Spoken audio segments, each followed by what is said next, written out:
شاہ است حسین بادشاہ است حسین، دین است حسین دی پناہ است حسین، سرداد نداد دست در دست یزید، حقا کی بنا لا الہ است حسین۔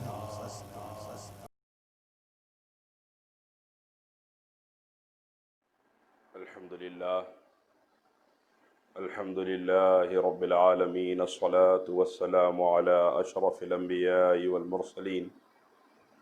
وعلى آله الطيبين الطاهرين الهادين وأصحابه الأكرمين أجمعين. أما بعد، فأعوذ بالله من الشيطان الرجيم. بسم الله الرحمن الرحيم. قل لا أسألكم عليه أجرا إلا المودة في القربى. صدق الله مولانا العلي العظيم، وصدق رسوله النبي الأمين الكريم، ونحن على ذلك لمن الشاهدين والشاكرين، والحمد لله رب العالمين. معزز و مکرم ناظرین کرام، بزرگان ذی وقار، برادران ملت اسلامیہ، السلام علیکم ورحمۃ اللہ وبرکاتہ۔ حضرات،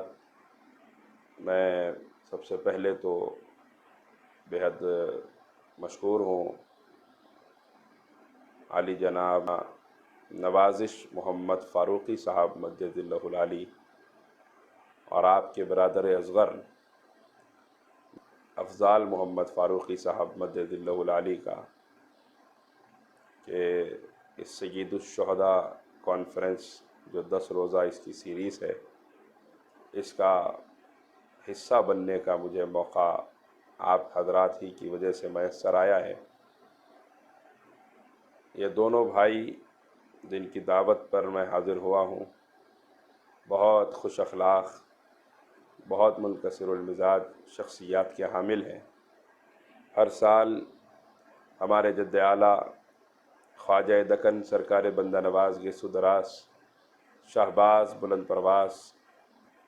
علیہ الرحمت والرضوان کے عرس پاک کے موقع پر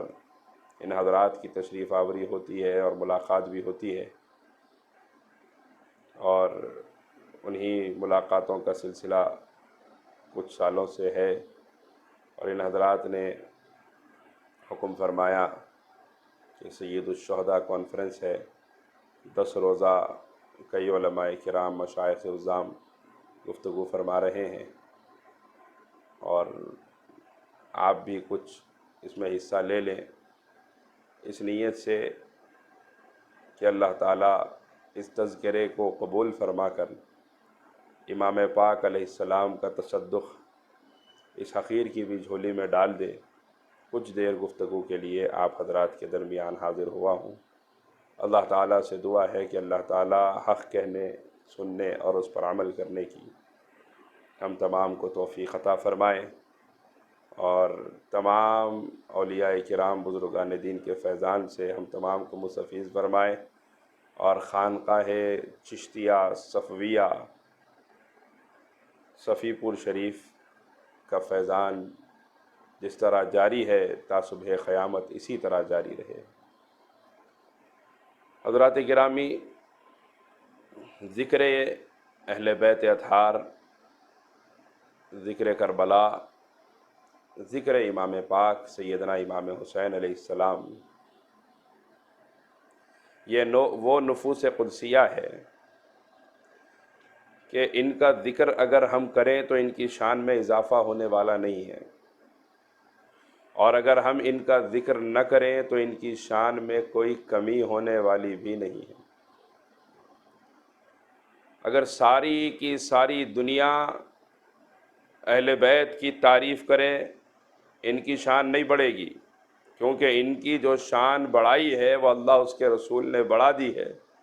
اب کسی کے تعریف کرنے نہ کرنے سے ان کی شان میں کوئی فرق آنے والا نہیں ہے، ان کی شان بڑھنے والی نہیں ہے ہمارے تعریف کرنے کی وجہ سے۔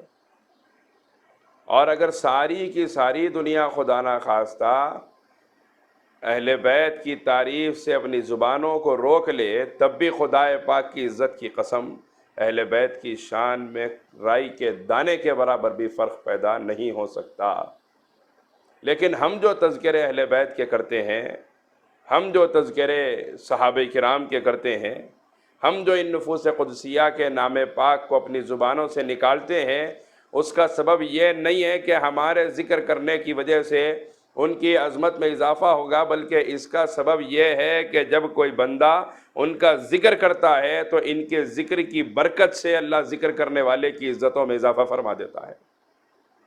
ان کا نام جب زبان پر آتا ہے تو اللہ تبارک و تعالی نام لینے والے کی عزت میں اضافہ فرما دیتا ہے، اس کو عظیم اور بلند مقام عطا فرما دیتا ہے۔ اللہ تعالیٰ نام لینے والے کو عزت سے سرفراز فرما دیتا ہے۔ اسی لیے ہم غلامان اہل بیت اطہار ان کا تذکرہ کرتے ہیں، اور ان کے تذکروں کے صدقے اللہ دنیا میں بھی غلامان اہل بیت کو عزتوں سے سرفراز فرماتا ہے، اور قیامت کے دن بھی اللہ تعالیٰ عزتوں سے سرفراز فرمائے گا۔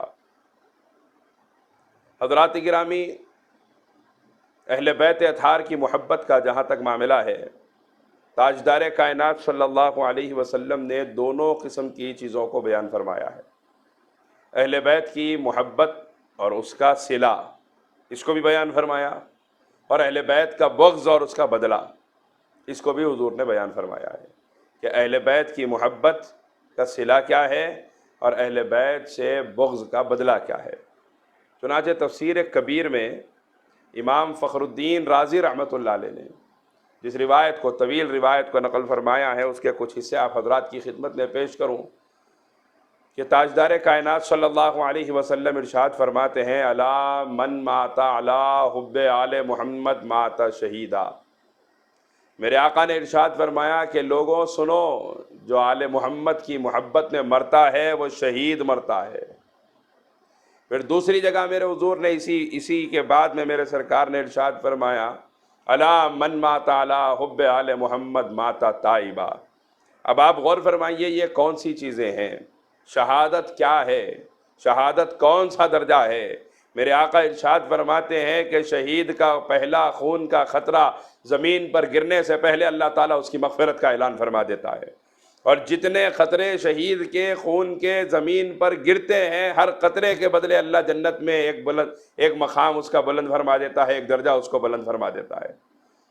اور میرے آقا صلی اللہ علیہ وسلم فرماتے ہیں، جو میرے اہل بیت کی محبت میں مرا وہ شہید مرا ہے،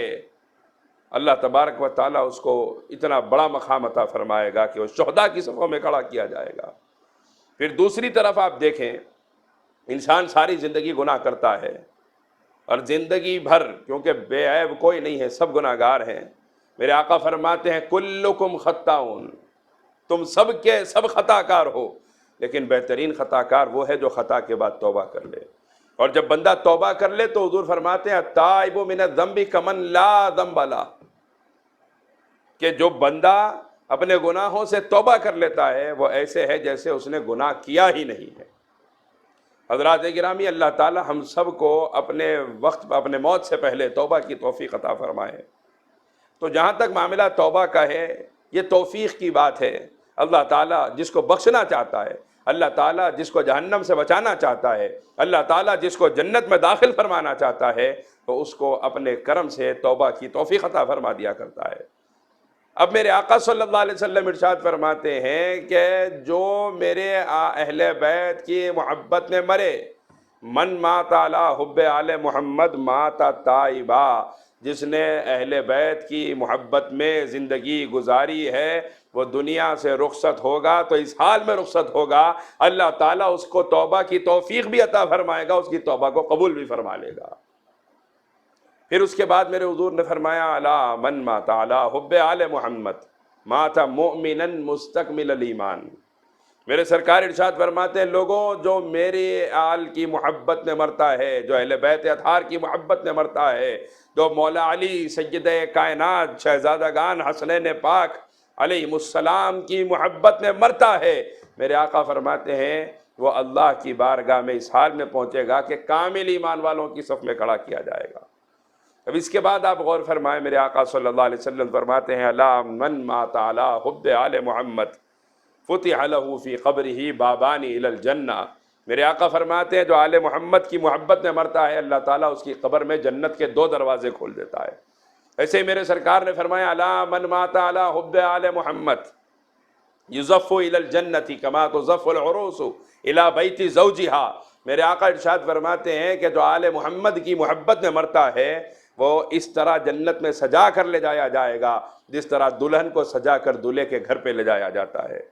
میرے آقا صلی اللہ علیہ وسلم نے پھر آگے ارشاد فرمایا الا من مات علی حب آل محمد مات علی السنۃ والجماعہ۔ اب یہ بات سمجھنے کی ہے کہ آج آل محمد کی محبت کی بات کی جائے تو لوگ کہتے ہیں کہ دیکھو بار بار یہ اہل بیت کا ذکر کر رہا ہے، اہل بیت کا اتنا تذکرہ کیوں کر رہا ہے، کہیں شیعت تو نہیں آ گئی ہے اس کے اندر؟ آقا کریم صلی اللہ علیہ وسلم فرماتے ہیں مات علی السنۃ والجماعہ، جو آل محمد کی محبت میں مرا وہ اس حال میں مرا ہے کہ وہ میری بھی سنت پر قائم ہے، میرے صحابہ کی سنت پر بھی قائم ہے، کیونکہ اہل بیت سے محبت میرے سرکار نے بھی کی ہے اور سرکار کے صحابہ نے بھی کی ہے، یہاں تک کہ سیدنا صدیق اکبر رضی اللہ تعالی عنہ امام علی مقام سیدنا امام حسن علیہ السلام کو اپنے کندھے پہ سوار کر کے ارشاد فرماتے یہ تو ہم شبیہ رسول ہیں، میں نے میرے سرکار کے کندھوں پر ان کو اسی طرح بیٹھے دیکھا ہے، اس لیے میں بھی ان کو اپنے کندھوں پہ بٹھا دیتا ہوں۔ حضرات گرامی، یہ محبتیں ہیں اہل بیت اطہار کی، یہ محبتیں ہیں اہل بیت سے صحابہ کی، یہ محبتیں ہیں صحابہ سے اہل بیت کی۔ حضرات گرامی، تو یہ حضور کا بھی طریقہ ہے اور حضور کے صحابہ کا بھی طریقہ ہے۔ اس لیے امام شافعی رحمۃ اللہ علیہ کیا ارشاد فرماتے ہیں؟ امام شافعی نے ارشاد فرمایا کہ اگر آل رسول کی محبت کا نام رافضیت ہے فَلْيَشْهَدِ الثَّقَلَانِ أَنِّي رَافِضِي، تو اے انسان و جنات گواہ ہو جاؤ کہ میں رافضی ہوں۔ پتہ کیا چلا؟ اہل بیت کی محبت کا نام رافضیت نہیں ہے، صحابہ کی دشمنی کا نام رافضیت ہے۔ حضرات گرامی، اہل بیت کی شان کا اس سے اندازہ لگائیں کہ اہل بیت ہمارے ہر عمل میں موجود ہے۔ امام علی مقام سیدنا امام حسین علیہ السلام کی ذات کا اس بات سے اندازہ لگائیں کہ امام علی مقام ہمارے ہر اعتبار سے امام علی مقام ہماری زندگیوں میں کس طرح حسین زندہ ہے، ہمارے اعمال میں کس طرح حسین زندہ ہے، ہماری فکر میں کس طرح حسین زندہ ہے۔ حضرات گرامی، یزید، لوگ کہتے ہیں یزید تو جیت گیا تھا، جو زندہ رہ جائے، جو جیت جائے، جو باقی رہ جائے وہ جیت جاتا ہے، اور جو دنیا سے چلا جائے یعنی شہید ہو جائے وہ تو ہار جاتا ہے۔ اور یہی لوگ آج پیدا ہو چکے ہیں جو یہ کہتے ہیں کہ یزید تو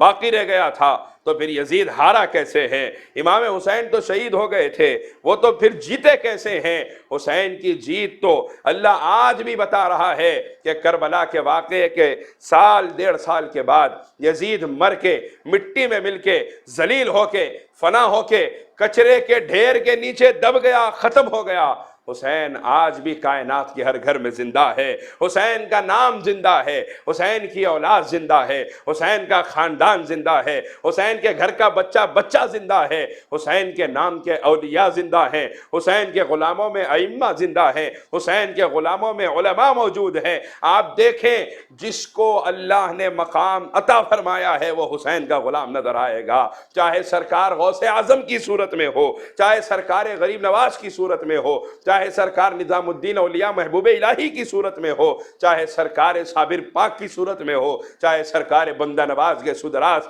شہباز بلند پرواز کی صورت میں ہو، چاہے حضرت مخدوم شاہ صفی کی صورت میں ہو، چاہے کسی اور بزرگ کی صورت میں ہو۔ آپ دیکھیں یہ فیضان کس کا ہے؟ یہ اولاد سیدہ فاطمہ زہرا کا فیضان ہے، یہ سرکار امام علی مقام سیدنا امام حسین علیہ السلام کا فیضان ہے، اور اس فیضان نے ساری کائنات کو روشن کیا ہے۔ آپ کو کوئی یزید نام کا شخص عزت دار نظر نہیں آئے گا، لیکن حسین کے غلاموں کی عزت دیکھیے کہ یزید اس کا خاندان خود اندھیرے میں چلے گئے، حسین کے غلاموں کے کوچے آباد نظر آ رہے ہیں، حسین کی غلامی کے صدقے بغداد و اجمیر آباد ہے، حسین کی غلامی کے صدقے دہلی و گلبرگہ آباد ہے، حسین کی غلامی کے صدقے بدایوں آباد ہے، حسین کی غلامی کے صدقے صفی پور آباد ہے۔ حضرات گرامی، میرے آقا نے فرمایا مات علی السنۃ والجماع، حسین زندہ ہے، ہمارے دلوں میں حسین کی محبت موجود زندہ ہے، ہمارے خاندانوں میں ہر گھر کے اندر ایک نام یا حسن نظر آئے گا یا حسین نظر آئے گا، یہاں تک کہ حسین ہماری نمازوں میں زندہ ہے۔ میرے آقا نے ارشاد فرمایا من صلی صلاۃ فلم یصلی علی وعلی اہل بیتی لم تقبل منہ، میرے سرکار ارشاد فرماتے ہیں جس نے نماز پڑھی اور اس نماز میں مجھ پر اور میرے اہل بیت پر درود نہ بھیجا، اس کی نماز قبول نہیں کی جاتی۔ کیا پتہ چلا اہل بیت پر درود پڑھے بغیر جب نمازیں قبول نہیں ہوتی ہیں، حسین آل محمد ہونے کی حیثیت سے ہماری نمازوں میں اس درود میں زندہ ہے۔ امام علی مقام کا نور ساری کائنات میں آج پھیلا ہوا ہے۔ ارے جیت تو یہ ہے کہ آج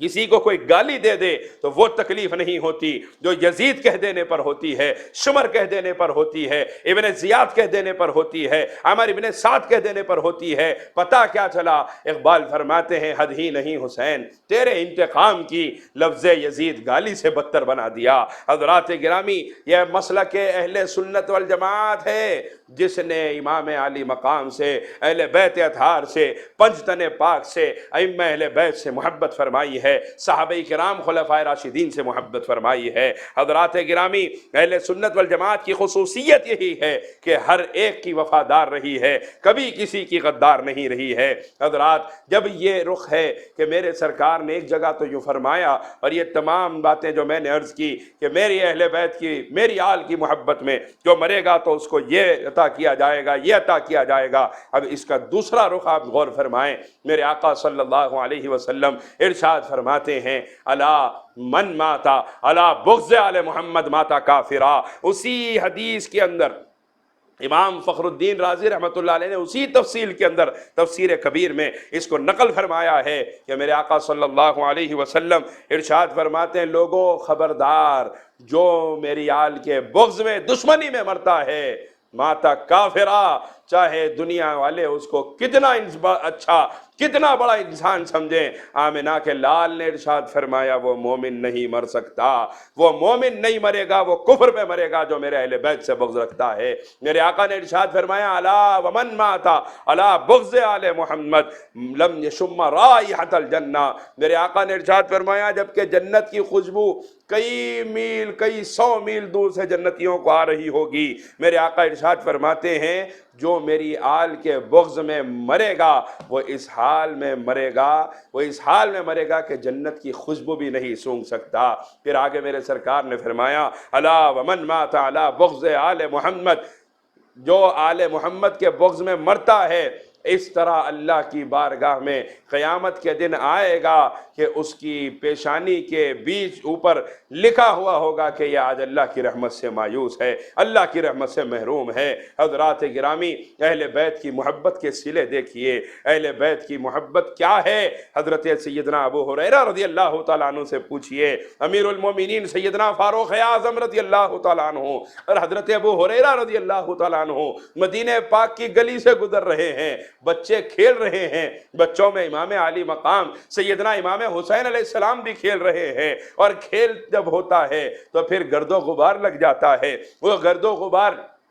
کپڑوں پر بھی ہوتا ہے، وہ گرد و غبار جوتوں پر بھی ہوتا ہے۔ حضرات گرامی، سیدنا حضرت ابو ہریرہ رضی اللہ تعالی عنہ نے جب دیکھا کہ امام علی مقام بھی وہاں موجود ہے، اب چونکہ امیر المومنین سیدنا فاروق اعظم رضی اللہ تعالیٰ عنہ بھی ساتھ میں تھے، آپ کے ساتھ ہونے کی وجہ سے دوسرے سارے بچے ادھر ادھر ہو گئے، لیکن امام علی مقام کو کھڑا ہوا دیکھا، سیدنا حضرت ابو ہریرہ رضی اللہ تعالیٰ عنہ نے اپنے سر سے اپنا امامہ مبارک اتارا اور اپنے امامے سے امام حسین کے جوتے صاف کرنے لگے۔ امام علی مقام نے ارشاد فرمایا آپ یہ کیا کر رہے ہیں؟ آپ نے ارشاد فرمایا آپ نہیں جانتے کہ آپ کا کیا مقام ہے، میرے سرکار نے آپ کو اپنا بیٹا فرمایا ہے اور سرداری کیسی عطا فرمائی ہے، الحسن والحسین سیدہ شباب اہل الجنہ، میرے بیٹے حسن و حسین جنت کے نوجوانوں کے سردار ہیں۔ یہ تمام تعریفیں آپ دیکھیں، یہ صحابہ جانتے تھے، یہ اولیاء جانتے تھے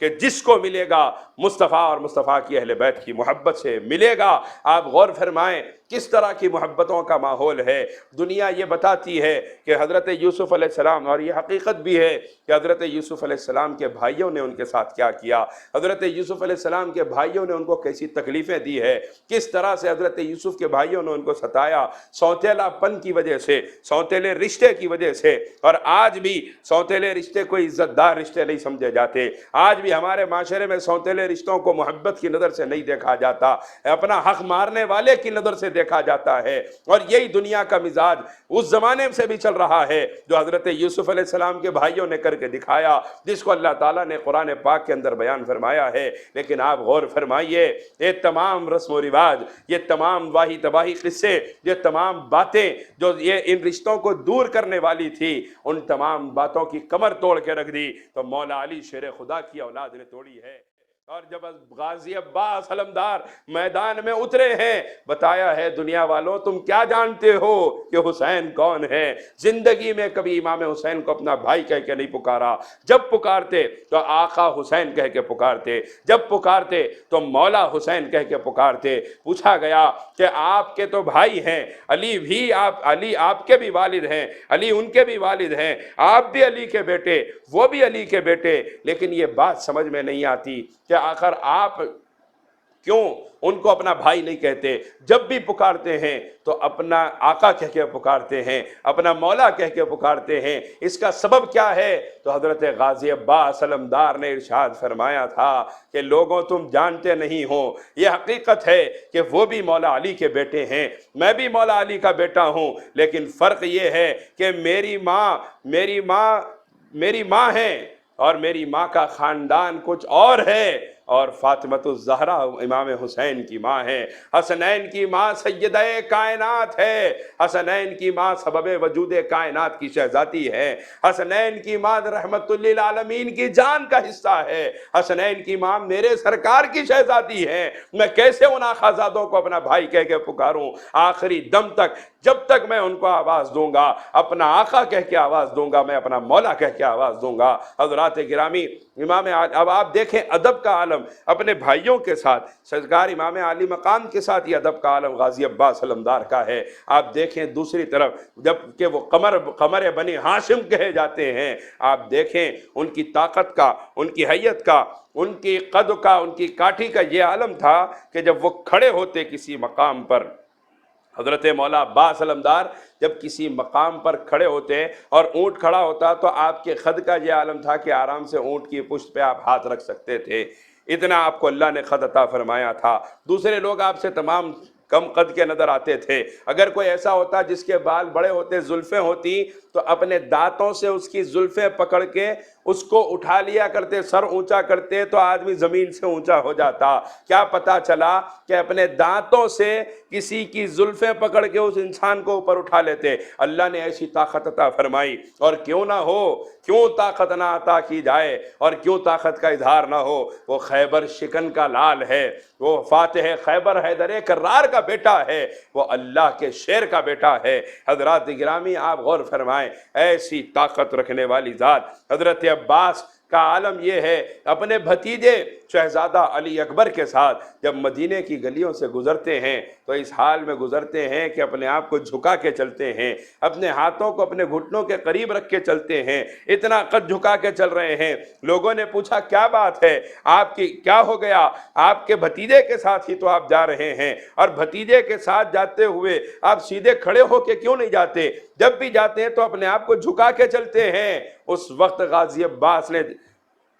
رضی اللہ تعالیٰ عنہ، اس وقت آپ نے جواب دیا، کیا تم جانتے نہیں ہیں، کیا تم جانتے نہیں ہو، یہ دو جہاں کے سردار کی شہزادی کا پوترا ہے، یہ میرے آقا و مولا صلی اللہ علیہ وسلم کا شہزادہ ہے۔ پھر دوسرا سبب یہ ہے کہ یہ ہم شبیہ رسول ہے، شہزادہ علی اکبر کی یہ خصوصیت ہے کہ پورے خاندان آل رسول میں اگر کوئی سب سے زیادہ سرکار سے جس کے چہرے میں شباہت اللہ نے عطا فرمائی تھی وہ شہزادہ علی اکبر ہے۔ تو جب آپ نے ارشاد فرمایا کہ اگر میں سیدھا کھڑا ہو کے چلوں گا گا تو میرا قد زیادہ ہے اور قد کے زیادہ ہونے کی وجہ سے میری پرچھائی بھی پڑے گی. میں کیسے برداشت کروں اس بے ادبی کو کہ میری پرچھائی ہم شبیہ رسول کے چہرے پر پڑے. اسی لیے میں جب ان کے ساتھ چلتا ہوں تو ادب کے ساتھ چلا کرتا ہوں. یہ ادب ہے, یہ محبت ہے اہل بیت کا, اور جن کو اللہ نے ان کی محبت عطا فرمائی ان کے نام موجود ہیں, ان کے نام سلامت ہے. اور جتنے یزیدی سامنے آئے تھے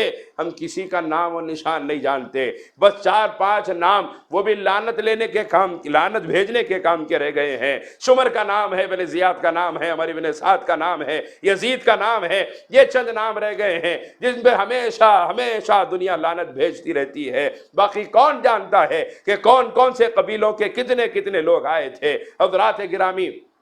بتانے کا مقصد یہ ہے کہ اہل بیت کی وفاداری انسان کی عزت کو بھی باقی رکھتی ہے, اس کی نسلوں کے آثار کو بھی باقی رکھتی ہے. اور اہل بیت کی غداری اللہ تبارک و تعالیٰ نے بتایا, باوجود اس کے کہ اہل دنیا یہ سمجھتے ہیں اور آج بھی یہی سمجھتے ہیں, جن کے پاس حکومت ہے وہ باقی رہ جائیں گے, جن کے پاس مال و دولت ہے وہ باقی رہ جائیں گے, جن کے پاس دنیاوی عزت ہے وہ باقی رہ جائیں گے, جن کے پاس بڑی طاقت ہے وہ باقی رہ جائیں گے, جن کے پاس تخت و تاج ہے وہ باقی رہ جائیں گے, اور جو غریبی میں ہے وہ تو ختم ہو جائیں گے. جو غریبی میں ہے ان کا کیا باقی رہ جائے گا, ان کے نام و نشان, ان کے آثار مٹ جائیں گے. دنیا یہ سمجھتی ہے, لیکن کربلا نے کاسا پلٹ دیا ان فکروں کا, کربلا نے ان فکروں کا رخ پلٹ دیا ہے. اور کربلا نے بتایا ہے کہ باقی رہنے کے لیے مال و دولت کا ہونا ضروری نہیں ہے, باقی رہنے کے لیے آل محمد کا وفادار ہونا ضروری ہے. عزت کے ملنے کے لیے حکومت کا ہونا ضروری نہیں ہے, عزت کے ملنے کے لیے آل محمد کا وفادار ہونا ضروری ہے. آپ غور فرمائیں, ان 72 کے نام موجود ہیں, ان 72 کی محبتیں ہمارے سینوں میں موجود ہیں, ان 72 کی جب بھی ذکر ہوتا ہے لوگوں کی آنکھوں میں آنسو آ جاتے ہیں. ان 72 کی جو عزتیں ہیں وہ بڑوں کو نہیں ملی. وجہ کیا ہے؟ اللہ نے بتایا ہے کہ آل رسول سے وفاداری کا اللہ دنیا میں بھی صلہ دیتا ہے اور قیامت میں بھی صلہ عطا فرماتا ہے. اور جو آل رسول کا غدار ہے وہ دنیا میں بھی ذلت اٹھائے گا, قبر میں بھی ذلیل ہوگا, اور قیامت کے دن بھی ذلت کو اس کا مقدر کیا جائے گا. ارے ہم تو کم از کم انسان ہیں, ہم تو کم از کم انسان ہیں. جب حضرت غازی عباس علمدار رضی اللہ تعالیٰ عنہ شہزادی سکینہ کے لیے پانی لینے کے لیے دریائے فرات کی طرف چلے ہیں تو روایتوں میں آتا ہے کہ جب آپ گئے, مزاحمت کی گئی, آپ کو روکنے کی کوشش کی گئی, پانی لانے کے لیے دریا کے قریب جانے سے روکنے کی کوشش کی گئی, تو ایک دوسرے سے یزیدی کہہ رہے تھے تم آگے بڑھو, دوسرا کہہ رہا تھا تم آگے بڑھو, تیسرا کہہ رہا تھا تم آگے بڑھو, چوتھا کہہ رہا تھا تم آگے بڑھو. ہزاروں کا لشکر ہے لیکن ہمت نہیں ہے کہ علی کے لال کے قریب آ جائیں, طاقت نہیں ہے کسی کے اندر کہ علی کے بیٹے کو سامنے آ کے للکاریں. لہذا پورے کے پورے لشکر نے ایک ساتھ جب حملہ کیا, کتابوں میں آتا ہے کہ پہلے حملے میں حضرت عباس نے 80 یزیدیوں کو جہنم رسید فرمایا. پہلا حملہ کیا علی کے بیٹے نے تو پھر 80 یزیدیوں کو جہنم رسید فرما دیا. اس کے بعد گئے, پانی آپ نے بھرا, پانی بھر رہے ہیں,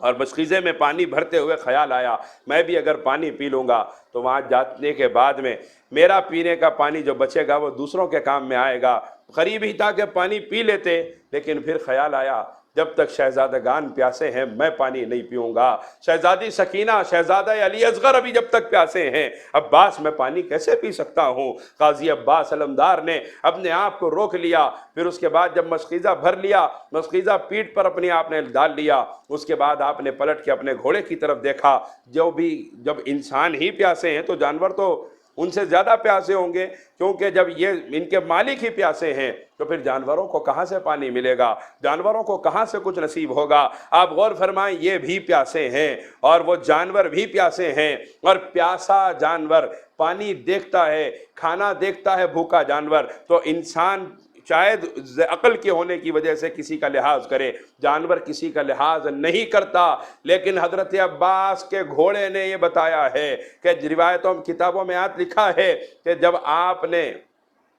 حضرت عباس نے ارادہ فرمایا واپسی کا, اپنے گھوڑے کو دیکھا کہ اس کے دونوں پیر پانی کے اندر ہیں لیکن پانی ابھی تک پیا نہیں ہے. آپ نے گھوڑے سے کوئی اشارہ کیا پانی پینے کے لیے, کتابوں میں روایتوں میں آتا ہے کہ آپ نے اس گھوڑے کے سر پہ ہاتھ رکھا اور اس کا سر نیچے کیا تاکہ پانی پی لے. بار بار حضرت عباس اس گھوڑے کا سر نیچے کرتے جاتے، وہ گھوڑا اپنا سر اونچا کرتا چلا جاتا. آپ سر نیچے کرتے چلے جاتے، وہ پانی نہ پیتا، اپنا سر اونچا کرتا چلا جاتا. بلکہ یہ گھوڑا حضرت عباس کا انسانیت کو بتا رہا ہے، لوگوں میں جانور ضرور ہوں لیکن آل محمد کا غدار نہیں ہوں. میں جانور ضرور ہوں لیکن آل محمد کا وفادار ہوں. خاندان مصطفیٰ کی وفاداری میرے حصے میں آئی ہے حضرات گرامی. اور یہ دوسری طرف آپ اس کا رخ دیکھیں تو یہ بات آپ کو پتہ چلے گی کہ جس کے سینے میں آل محمد کی محبت نہیں، اس سے تو جانور ہی بہتر ہے، اس سے تو یہ گھوڑے بہتر ہیں، اس سے تو یہ جانور اچھے ہیں. جس کا دل آل محمد کی محبت سے خالی ہے، میرے آقا صلی اللہ علیہ وسلم نے ارشاد فرمایا کہ میرے اہل بیت کی محبت اللہ کی میری وجہ سے اور میری اہل بیت سے رشتہ داری کی وجہ سے جب تک کسی سینے میں داخل نہ ہو جائے اس وقت تک اس بندے کا ایمان کامل نہیں ہو سکتا. ایمان کے کامل ہونے کے لیے اہل بیت کی محبت ہمارے دین کی شرط ہے، اہل بیت کی محبت ہمارے دین کی ضرورت ہے، اہل بیت کی محبت ہمارے ایمان کی تکمیل، ایمان کی مضبوطی کی شرط ہے. آقا نے کیا فرمایا؟ ایمان داخل نہیں ہوگا جب تک کہ اہل بیت کی محبت داخل نہ ہو جائے. کیا پتا چلا کہ انسان کا بڑی بڑی عبادتیں کرنا، بڑی بڑی ریاضتیں کرنا، بڑے بڑے مجاہدات کرنا، یہ سب بعد میں ہیں. اس وقت ہے جب بندے کا ایمان موجود ہے. اور حضور فرماتے ہیں اہل بیت کی محبت کے بغیر ایمان ہی نہیں ہے. کیا پتا چلا کہ اہل بیت سے جب تک کسی کو محبت نصیب نہ ہو جائے وہ لاکھ کچھ کر لے اسے کچھ بھی ملنے والا نہیں ہے. آج لوگ اپنے آپ کو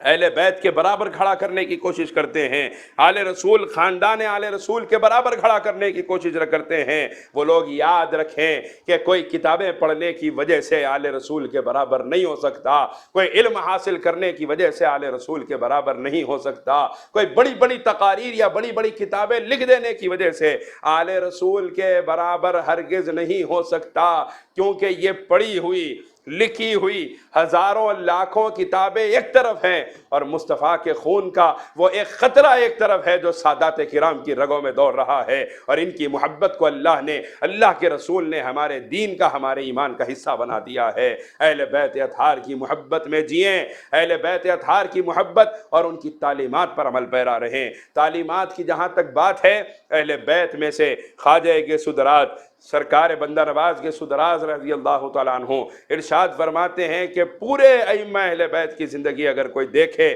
سرکار بندہ نواز فرماتے ہیں سب کے سب پابند شریعت ہے، سب کی زندگی میں دین ہے، سب کی زندگی میں شریعت ہے. یہاں تک کہ جب حر نے آ کے امام عالی مقام سے یہ کہا تھا کہ مجھے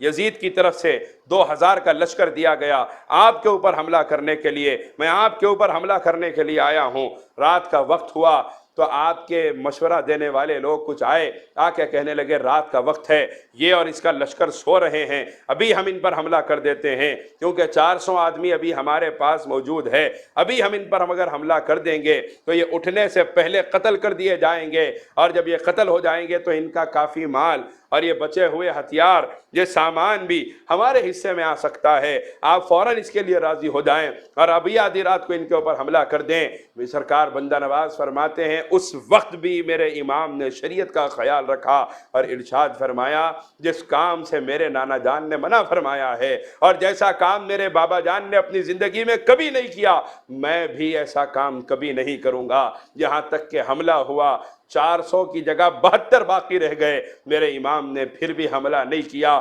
شریعت پر عمل کر کے انسانیت کو بتایا ہے کہ شریعت کی کیا اہمیت ہے، شریعت کی کیا فضیلت ہے، شریعت کیا ہے. قانون الہی ہے، قانون الہی ہے، قانون مصطفی ہے، قانون رسالت پناہی ہے. یہاں تک کہ اس سے بڑی مثال اتباع شریعت کی اور کیا ہو سکتی ہے کہ اپنے بیٹے کی ایک طرف لاش پڑی ہے، چھوٹے بچے کی ایک طرف لاش پڑی پڑی ہے، بھتیجے کی ایک طرف لاش پڑی ہے، بھانجوں کی لاشیں پڑی ہوئی ہیں، خاندان کی عورتوں کے قید میں چلے جانے کا اندیشہ ہے۔ ایسے عالم میں بھی میرے امام نے نماز پڑھتے ہوئے سجدے میں سر کٹا کے بتایا، لوگوں شریعت کی اتباع کو اپنے اوپر لازم کر لو، کیونکہ اللہ نے جتنوں کو مقام دیا ہے ان کی زندگیوں کو تم ٹٹول کے دیکھ لو گے، تمہیں جو چیز سب میں کامن نظر آئے گی وہ اتباع شریعت ہے، وہ تاجدار مدینہ کی سنت ہے۔ اللہ تبارک و تعالیٰ سے دعا ہے اللہ تعالیٰ اہل بیت اطہار کا فیضان ہمارے قلوب پہ جاری فرما، بالخصوص پنجتن پاک اہل بیت، ائمہ اہل بیت، شہدائے کربلا کا فیضان ہمارے قلوب پہ جاری فرما، شہدائے کربلا کے صدقے بلاؤں وباؤں سے ہم تمام کی حفاظت فرما، مہلک بیماریوں سے ساری امت کی حفاظت فرما، اپنے حبیب کا صدقہ عطا فرما، حبیب کے اہل بیت کا صدقہ عطا فرما، حبیب کے خلفاء کا صدقہ عطا فرما، حبیب کے صحابہ کا صدقہ عطا فرما، حبیب کی امت کے اولیاء کا صدقہ عطا فرما، آمین یا الہی۔ ای دعا از من گردت قبول از طفیل پنجتن، بحر غوث اعظم و خواجہ خواجگان زمن، از طفیل بندہ نواز سلطان و خواجہ دکن، لی خمسۃ نطفی بہا حر الوباء الحاطمہ، المصطفى والمرتضى وابناهما والفاطمہ، لفضل سبحان ربک رب العزة عما یصفون وسلام علی المرسلین والحمد للہ رب العالمین۔